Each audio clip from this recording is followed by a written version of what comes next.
Hi guys!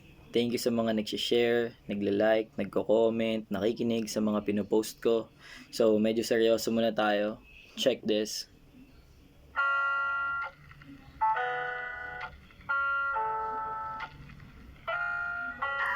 Ito, sinulat ko to para sa mga taong feeling empty, worthless, and parang di alam purpose nila sa buhay. Dito lang kaming mga naniniwala sa inyo. Kung hindi ka man naniniwala sa sarili mo, maniwala ka sa mga taong naniniwala sa iyo. Let's go!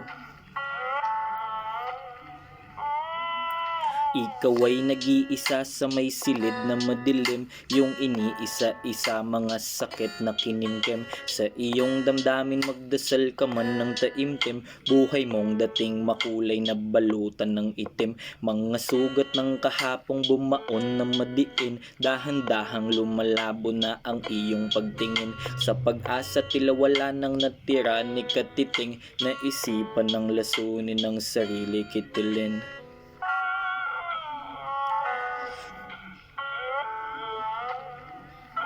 Realidad din to guys.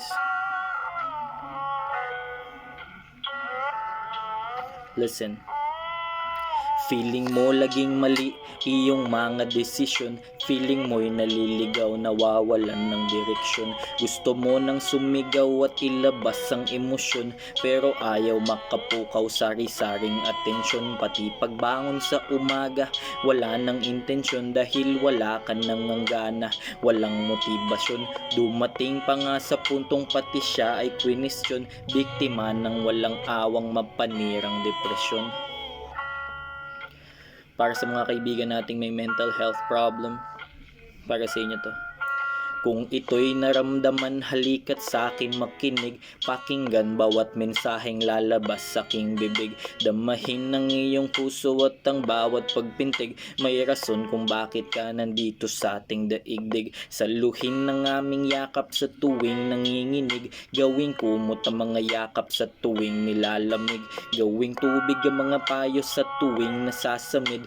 Hindi ka nag-iisa, marami tayo kapatid. One love.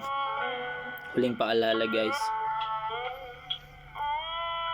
Huwag magsawang sumuporta, yan ng tanging dilin ko sa lahat ng may kilalang sa ganto dumadaan. Kung hindi mo nalalaman aking sasabihin to, kung ba't di siya sumusuko, maaaring kau na lang ang dahilan. Kau na lang ang dahilan kung bakit di siya sumusuko, maaaring kau na lang ang dahilan. Ikaw na lang ang dahilan kung bakit di siya sumusuko, maaaring ikaw na lang ang dahilan. So guys, kahit di tayo aware, malay natin may natutulungan tayong tao sa pamamaraang ginagawa natin. So tuloy-tuloy lang sa pagsuportahan sa isa't isa. One love, peace.